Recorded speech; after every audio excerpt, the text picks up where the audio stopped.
Welcome to another video from Dr. Lock. Okay, so I have a new toy and I'm going to show you what my new toy is. It's not this electric big gun, we've been over that, that's the dyno, but we'll use that in a sec. It's this, the Lishi pick. But this one here is TE2 and Silka card number 369. So what I thought I'd do is I'll take it out of the box and do a quick unboxing. That was pretty quick, wasn't it? So that's the unboxing part of the video done. We have an Allen key and we have a tool.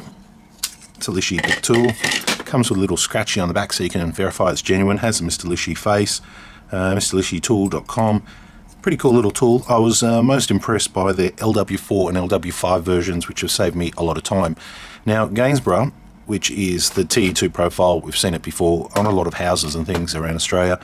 One of the problems is the handle lock seems to be getting bigger and bigger, and it seems to be taking more and more time to get some of these locks off the door.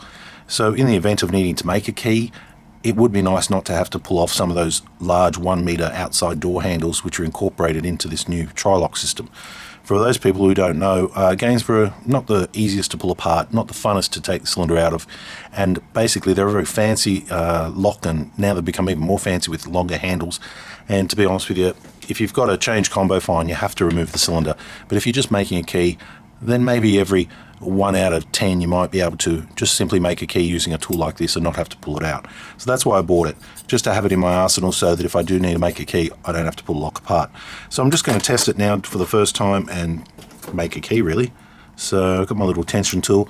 What I'm going to do is I'm going to pick this cylinder, decode it, cut it, test it, see how we go. All right, let's go. Okay, so that's now picked.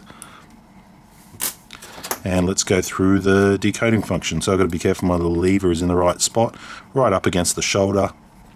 Move that out of the way. And I'll zoom in here so you can see what it looks like when you're decoding.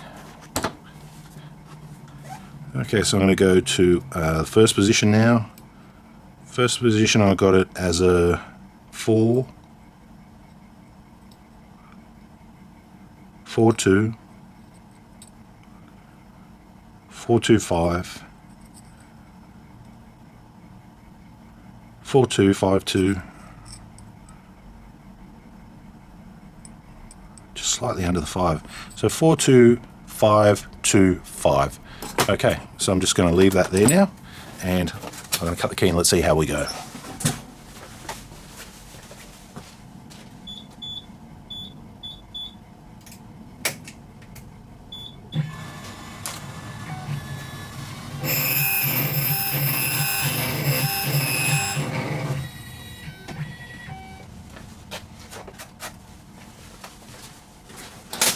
Okay, there is our key. 42525. First test on this TE2 one. Perfectly, effortlessly past the 12 o'clock position. So that little resistance, but that is a passable key.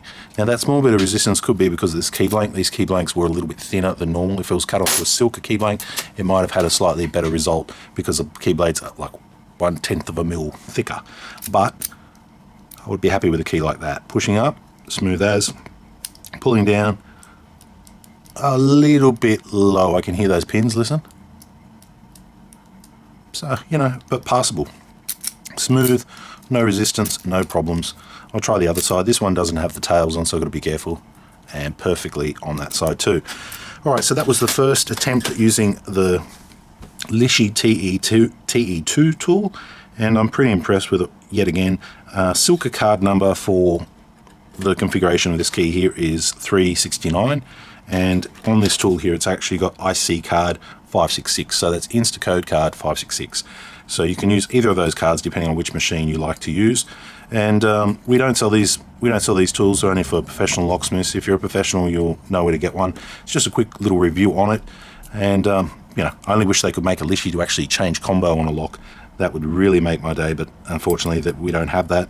Kwikset did have a model of lock like that, but we don't have anything like that in Australia. So if you're changing combo, you still need to pull it apart. But hey, if you need to make a key, and it's going to take you 10-15 minutes to get this big handle off with all these Allen keys and things like that, this might be the way to go.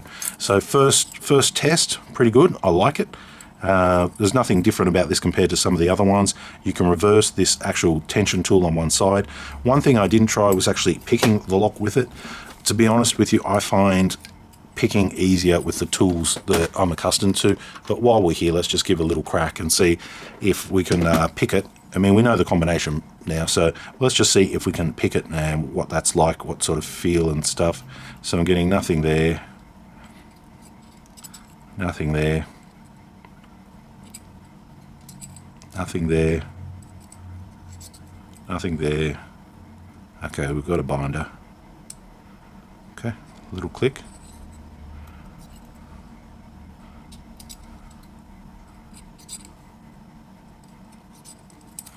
Okay, so as far as picking, like I had it open a few minutes in seconds.